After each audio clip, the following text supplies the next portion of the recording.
ക്രമസമാധാന നില ഉറപ്പാക്കാൻ സംസ്ഥാനങ്ങൾക്ക് കർശന നിർദ്ദേശം നൽകി കേന്ദ്ര ആഭ്യന്തര മന്ത്രാലയം. ഓരോ 2 മണിക്കൂറിലും റിപ്പോർട്ട് സമർപ്പിക്കാൻ സംസ്ഥാന പോലീസ് സേനകൾക്ക് നിർദ്ദേശം നൽകിയിട്ടുണ്ട്. കൊൽക്കത്തയിലെ സംഘർഷങ്ങളുടെ പശ്ചാത്തലത്തിലാണ് നീക്കം.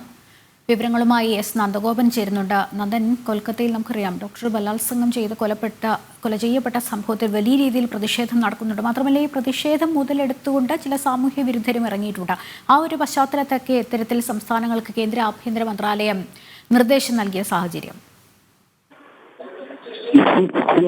കൊൽക്കത്തയിലെ ആർജേക്കർ ഹോസ്പിറ്റലിൽ ഉണ്ടായ ക്രൂരമായ സംഭവങ്ങളുടെ പശ്ചാത്തലത്തിൽ രാജ്യത്തുടനീളം വലിയ പ്രതിഷേധങ്ങൾ അരങ്ങേറുന്ന സാഹചര്യമാണ്. സമാനതകളില്ലാത്ത ക്രൂരതകൾ നടന്നതിനാൽ തന്നെ വലിയ പ്രതിഷേധം ഇപ്പോഴും ഉണ്ടാകുന്നു. ഈ പ്രതിഷേധങ്ങൾ കെട്ടടങ്ങുന്നില്ല. ഓരോരോ സംഘടനകൾ പ്രതിഷേധവുമായി രംഗത്ത് വരുന്നു. രാജ്യതലസ്ഥാനത്തൊക്കെ പലയിടങ്ങളിലും ഇത്തരം പ്രതിഷേധങ്ങൾ അരങ്ങേറുന്നു. എന്നാൽ ഈ പ്രതിഷേധങ്ങളുടെ മറവിൽ രാജ്യവിരുദ്ധ ശക്തികൾ ഇത്തരം പ്രതിഷേധങ്ങളെ മുതലെടുക്കുന്നു എന്നുള്ള വിവരങ്ങൾ നേരത്തെ തന്നെ ഇന്റലിജൻസ് ബ്യൂറോ നൽകിയിരുന്നു. ഇതിന്റെ അടിസ്ഥാനത്തിലാണ് രാജ്യത്തെ മുഴുവൻ സംസ്ഥാനങ്ങൾക്കും ഇത്തരമൊരു നിർദ്ദേശം നൽകിയിരിക്കുന്നത്. അതായത് പോലീസ് വിഭാഗം കൃത്യമായ റിപ്പോർട്ടുകൾ 2 മണിക്കൂറിന്റെ ഇടവേളകളിൽ കൃത്യമായ റിപ്പോർട്ടുകൾ ആഭ്യന്തര മന്ത്രാലയത്തിന് നൽകണമെന്നുള്ള നിർദ്ദേശമാണ് നൽകിയിരിക്കുന്നത്.